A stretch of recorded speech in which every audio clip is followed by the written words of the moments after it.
I think it's very easy to doubt yourself when you've done the same thing for a long, long time. And inherently, I found in policing, particularly, we're not really told to blow our own trumpet or, kind of feel good about yourself sometimes. And but actually, I've got loads to offer, and I don't mind saying it now. I feel healthier. I sleep better. I feel less stressed, and home feels more stable and less infiltrated by work. I don't take it home with me so much. I just generally feel lighter.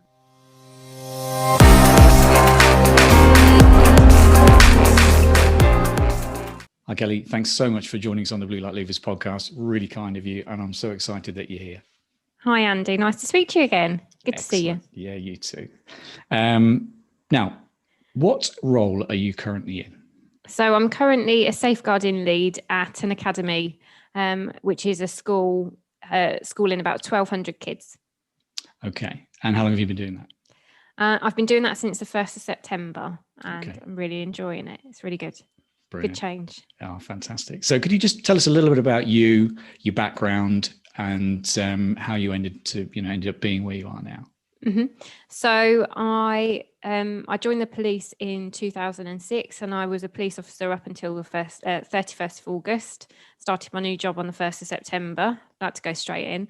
And in the police, I'd done lots of different roles, from street policing all the way through to paedophile online investigation and domestic abuse when I left, hate crime, a number of other different departments. But my career was a bit blighted by ill health, and unfortunately, I like to collect health conditions like sweets. So I started off with having cancer, and in 2007, I was diagnosed with Crohn's in 2014, and then I had a spinal injury in 2018, a further spinal injury in 2019, and pulmonary embolism. Wow. That followed that particular surgery. So I kind of got to a point where it was quite clear that it wasn't going to do me any good staying in the police with all of those sort of issues, and I wasn't going to be able to grow and progress in the way that I might like because of my health. Because inherently you need to be incredibly fit to be in the police, and whilst I can still run for the bus, you have to expect your limitations sometimes, and I was becoming a little bit unhappy and feeling a little bit wing clipped that I wasn't able to do what I wanted to do. So I started to look elsewhere and try and speak to other people. And somebody said to me, why don't you speak to Andy and look at Blue Light Leavers? And here we are. So, yeah, indeed. And what a story you've got to tell as well. We'll go into that in a bit. But I mean, you've done extraordinarily well considering the challenges that you've had, and the health challenges, obviously. That so you should be really, really proud of everything you've achieved. Having been through that as well. So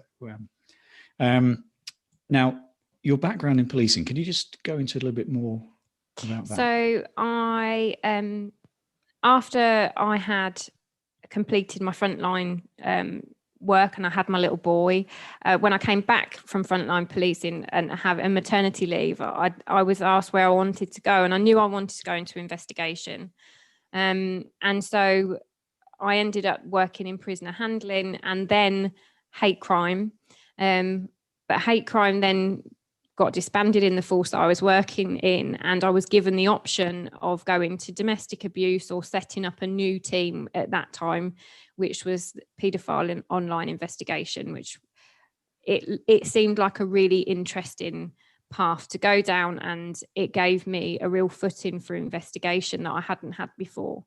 It also paved the way for what I'm doing now, only I just didn't know it. So it opened up lots of doors in terms of partnership working and working with people like the LADO, which is a local authority designated officer, and they manage cross management of people who work with vulnerabilities like teachers, healthcare workers, nurses, doctors. And so if people in those professions were to do anything wrong, the LADO steps in. So I'd got that. That started my experience in laying those pathways to what I do now. And obviously the paedophile investigation type job and working online and all those sorts of things that are now really valuable in what I'm doing. And then I went on to domestic abuse, and I was there for 2.5 years. And it was a quite hard slog in the last 2.5 years of my job. It wasn't I didn't enjoy it, but I think with everything else that was going on for me, it had become clear that it wasn't making me happy necessarily anymore. So it gave me a lot of skills that are really usable for what I do now. But it had also confirmed for me that the police wasn't the career that I started. I joined the job wholeheartedly wanting to work through to retirement, and it just didn't work out that way. Things changed, I changed, and it was time to grow and move on. And so that's what I did. And how long before you left did you, or before you were successfully, before you successfully found that new career, how long prior to that were you looking? I'd been looking outside of the police for 2 years, actually, wholeheartedly 2 years. And I'd never had the courage and the self-belief to actually put in a job application.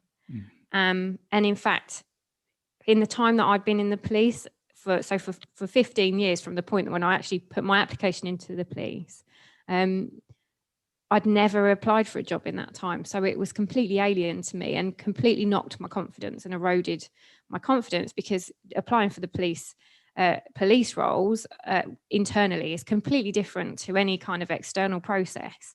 And so although I'd been looking for 2 years and scanning, and I'd been on Indeed and I'd scrolled, like you do, going, oh, that looks a nice job, that looks a nice job, but never had the courage to actually put forward until I spoke to you, and we made some progress quite quickly. Yeah, we did. Yeah, took us both by surprise.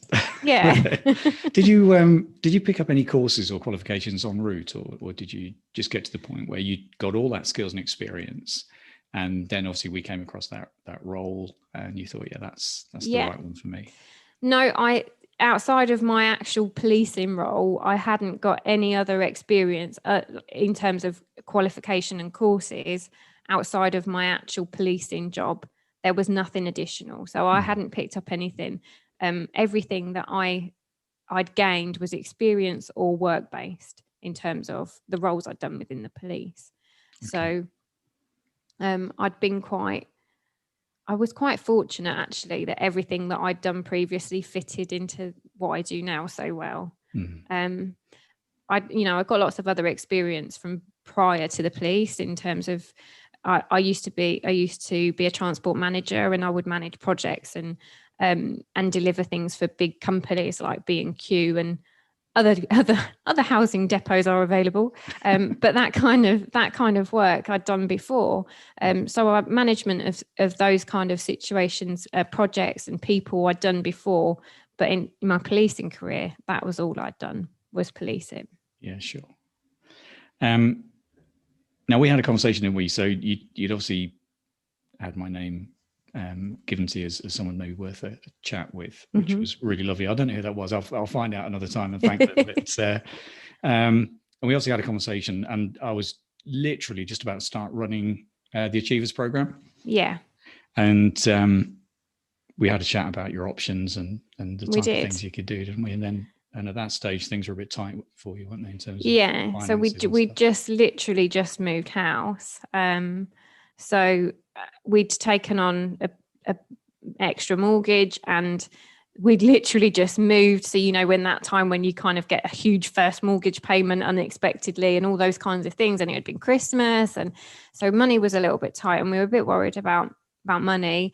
But we talked about it, and I looked at my various options, and it just seemed worthwhile. And I'm glad that it did, because it paid off. It was an investment worth making, and not a huge investment either.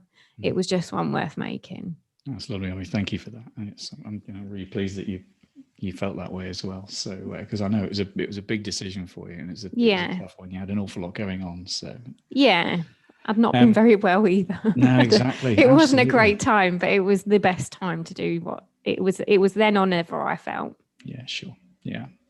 And so you came across a particular role, didn't you? That really, this is after we'd started the course, wasn't it? So we'd started the course. I think we'd done 2 sessions, hadn't we, on the course, something like that. And I just started to feel like, okay, I'm getting it. I understand what it is that I've been missing, and it had fulfilled that confidence gap that I'd had. And I found this job. It just happened to pop up on Indeed or somewhere like that. I don't even know if it was Indeed, but a job site, and it just popped up, and it was like the job description was written for me. Mm-hmm. And so I immediately said to you, I found something. Do I apply for it? What do I do? And you were really supportive, and I'd drafted my CV, and I'd done everything that you sort of had advised, and I'd taken in all of the advice. And then, bless you, you took the time to kind of go through with me exactly where my application was right and where it wasn't right and just needed a little bit of tweaking. And so we did all of that, and I took on everything that you said, and I pinged it off, and couldn't have been more gobsmacked when I was invited to take the interview. Yes, I remember. That was hilarious. It was so funny. It was just such a lovely call. It was just complete shock. So this just got real, So. Never actually believed that anybody would offer me a job, but clearly I didn't. I needed that self-belief, and you gave me that. And so I accepted the interview, and then it all got really interesting. It did. So if you remember, if we just step back just a fraction, can you remember the type of things because obviously this will help other people in terms of applying for stuff as well. So can you remember the sort of things that we went through with your application, Kelly, and what we did? Because we spent quite a lot of time doing certain activities, didn't we? Yeah, absolutely. So take it back a little bit. Before we talked about CVs and everything, we stripped it back, and in our sessions looked at where our skill base is set and what actually we wanted to do. Because when I first came to you, I didn't even know that. So it kind of helped shape where I started looking and where I was going with that. And it also looked at a bit of self-confidence and, positive thinking and outset. That really helped. That built things a lot. Then we looked at actually when you're looking at actually taking in the information that's on an advert, on a job spec, and lining up your skill set, but not just your skill set, how you say it with the advert. So because that's so important, and particularly now, because what a lot of people won't understand if they haven't applied for a job for a long time is that very rarely does an actual person look at your application. And it goes through a computer program. So that was news to me. I didn't know that. And so that whole process is really important, making everything fit like a puzzle, getting those words to fit together. And once we'd done that, we'd kind of shaped it, made it look nice so that it ran well to the eye and flowed well. And then we looked at covering letters and how important that is too.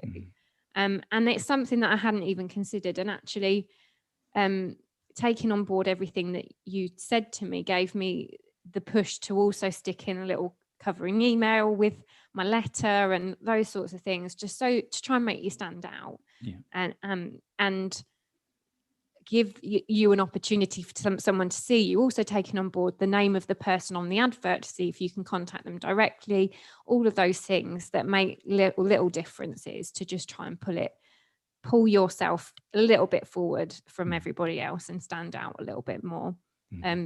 And that really, really helped.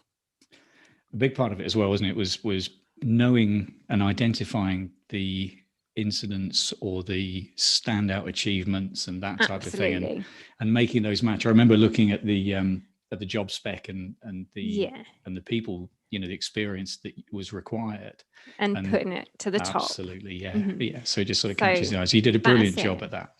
That's it. So bringing out the standout stuff, putting it near the top, because you don't always get to the bottom of a page if you're sifting through 35 job applications. So yeah, it was about making it shine. Yeah. And now this would remind me, this wasn't a straightforward CV, was it? No, it was what, in terms of my CV or what they were asking for? What they were asking for.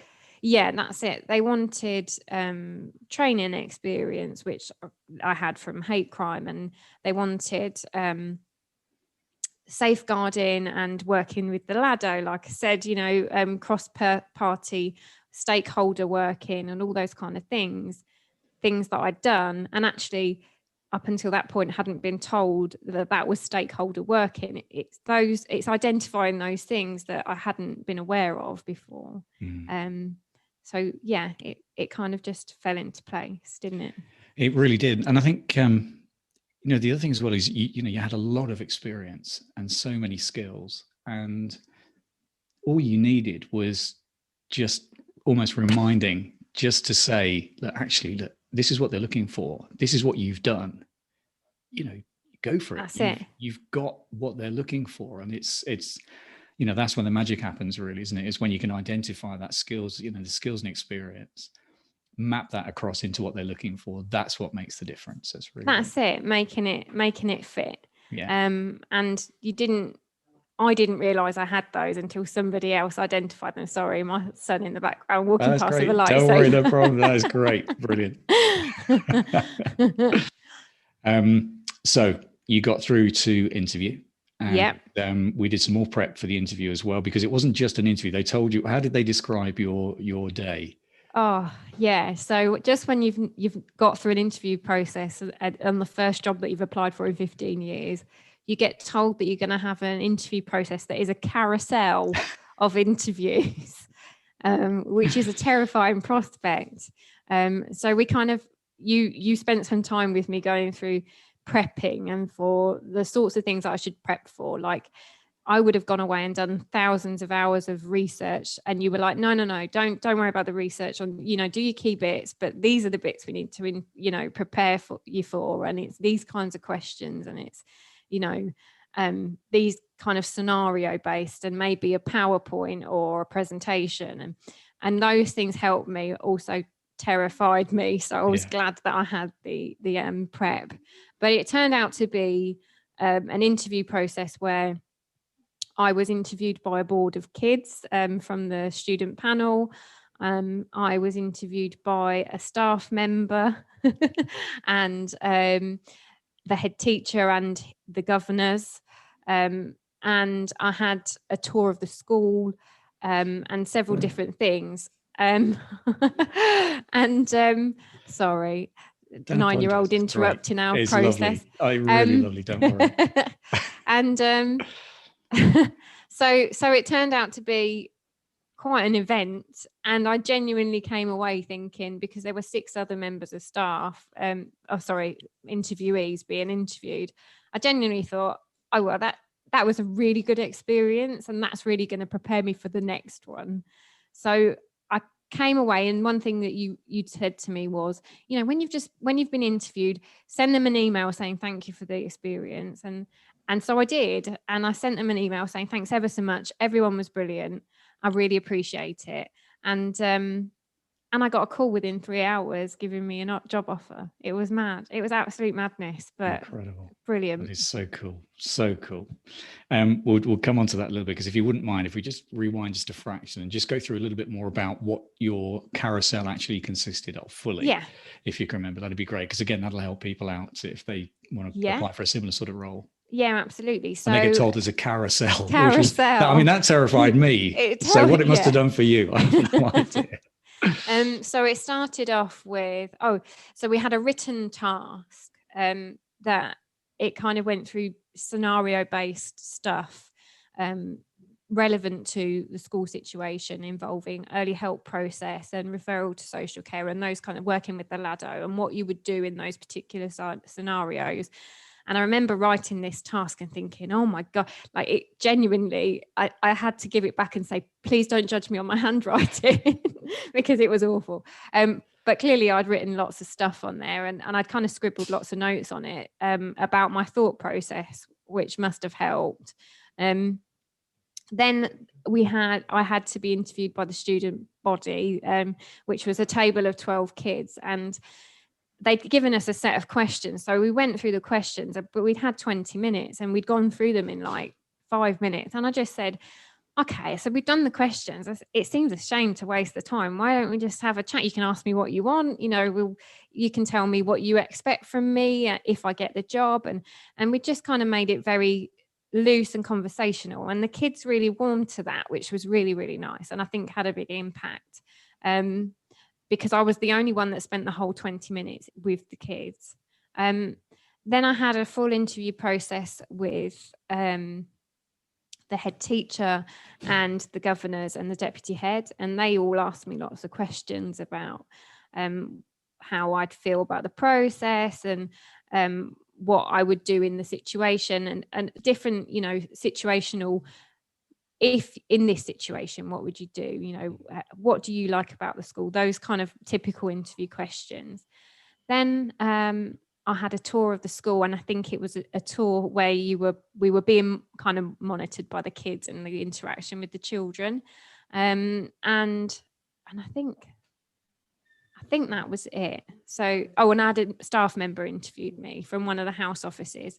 So, in the school where I work, each group of like about 200 kids are set into a house group. So, and in that house group, they have like a principal manager and a house manager. And so one of the house managers interviewed me and asked me kind of how I felt about the job. What did I want to do if I got the job, and what sort of things I'd be looking for, and all the kind of knowledge I'd got about CSE and all those kind of things were really helpful.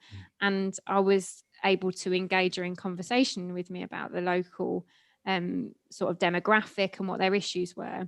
And she's the lady in particular who's just retired, but she said to me, I knew you were the one when you said schools are really the key to actually getting to the bottom of that problem. She said, I knew you'd get the job. And it just goes to show that the little conversations that you have with people are really key in that situation. Yeah. And the fact, I think, you went the extra mile as well. And I love the fact that you just put the papers down and you said, ask me anything. Yeah.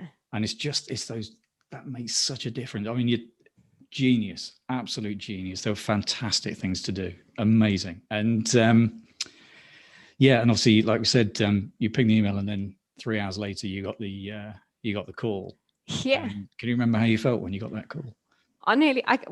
For a start, I was so prepared for him to say to me, so it was really lovely that you came, but particularly because there was an interviewee there from the trust already, and I just, you kind of just go, oh, somebody internally is going to get that job.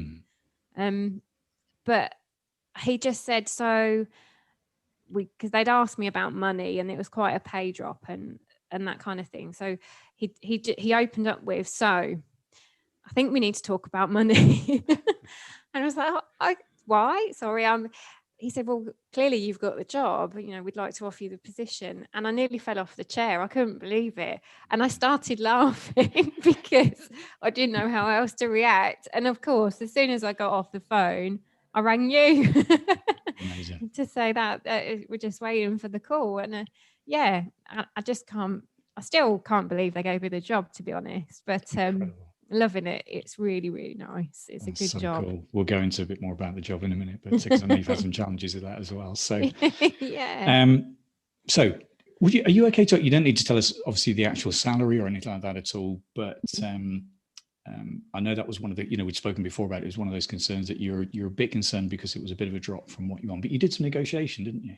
Yeah. So he came back to me initially, and I don't mind saying, so the job initially was advertised for 28,000, and it wasn't advertised. That's the thing. It wasn't on the advert, and we'd kind of discussed that. But I wanted to go for the interview because if I didn't go, I didn't know. And it was brought up during the interview process with him, and he said, "How do you feel about that? I can see it's quite a drop from your current salary as a full-time working police officer. And I just said, you know, I just said, if you want me, then we'll talk about it, and perhaps we can negotiate. And that wasn't off the cards. It wasn't off the cards at all. And in fact, when they came back to me and I said, well, this is what I need to live and be okay. And he went away and he came back and he said, yeah, that we've negotiated. That's fine. Brilliant. So it's definitely worth negotiating, because if you don't ask, you don't get. And if you've sold yourself well enough and you think you're worth it, I mean, genuinely, although I'm surprised they gave me the job, and I know that I've got the skills that mean that I'm worth what I'm being paid. And if you kind of stand by that and they think you're worth it, then they will find the way to pay that. I was worried. We'd worked out where we could, because before, when I was in the police, I didn't pay into the pension. So for me, it was more of a pay drop than if I'd been paying into the pension. The trade-off is that whilst I've taken a drop of about £200 a month, I guess, I'm now also paying into a pension, and I didn't have one before. So it's kind of swings and roundabouts, and it was a manageable drop. It wasn't a huge drop. So if I'd have been paying into the pension, I wouldn't have felt the change at all. So for anybody looking to leave on a full pension, like a full top whack PC pay, I think if you were to look at sort of 30, 34, so 35-ish, you're not going to feel the difference at all because of the difference in pension. And that's with me paying into a pension. So that's really positive. And I think you'd probably be able to go a bit lower than you think and not feel it. Yeah, absolutely. We do cover that as well, don't we? In the program as well, just to give people a little reassurance that actually you can afford to look a little lower, and you can, there's people on occasions that end up taking home more than they are when they're in the job, even absolutely. So it's really surprising after all of your deductions. Yeah, that's brilliant. Now your new role. You've had your challenges. You had quite a steep learning curve, didn't you? I think the first couple of weeks. And of course you got the role, and then of course COVID happened, didn't it? Yeah, so I was meant to start initially on the 1st of April, and then it got pushed back because COVID struck. It got pushed back to like the 20th of May or something like that. And then because of the full lockdown and the prospect of schools closing, I had a conversation with the head and just said, look, I kind of think that it's entirely up to you, but I have a job. I'm not desperate to sort of leave and start a new job if it's not a good time for me to start at the moment, because of, the training.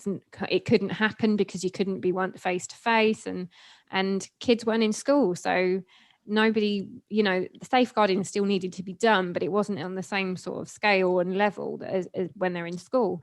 So he just said, I think you're probably right, and you're probably better sort of utilized at this time being still in the police. If you're happy with that, if you want to start, we'll make it work. And then had the added complication that I had to self-shield because of like my medical conditions. And so it kind of just worked out better that I stay in my job until the 1st of September in the police. And it was really well received. Everyone seemed to be quite happy with that. And they kept in touch with me, and it was just really positive, actually. They were really good. So I started on the 1st of September. I had a baptism of fire. Wow, safeguarding is so much busier than I ever expected. Really? I'm certainly never bored. And there are elements of my job where sometimes I feel like I'm still doing a police job just without the uniform. But it's so much more rewarding. And like I said to you before we started recording, somebody asked for me today, and a teenage boy wanted to speak to me about a problem, and that I feel like really honoured. So that's incredible. Yeah, really, so really cool. Positive. Yeah, that is so cool. Well done. That is just such a great thing, isn't it? That in such a short period of time that you're clearly already developing those relationships, and it's fantastic. Yeah. In terms of home life, Kelly, and obviously we are all impacted by what's going on at the moment, we know that. Yeah. But in terms of home life and work-life balance and holidays and things like that, how does that work out with what you're doing now? Yeah, so I only have to work at something like 190 days a year with school holidays. So that's another thing about the pay drop, is that actually I'm not paying as much childcare and things like that. I'm home every evening to put my little boy to bed. And for the first time in years, I'm not going to have to fight to have Christmas off. I get 3 weeks off at Christmas without question. And maybe school holidays aren't, they're more expensive if we're ever allowed to go on holiday again, who knows. But soon my little boy is not going to be of an age where he's able to come out of school during school time anyway, so it makes a little difference. But I feel healthier, I sleep better, I feel less stressed, and home feels more stable and less infiltrated by work. I don't take it home with me so much.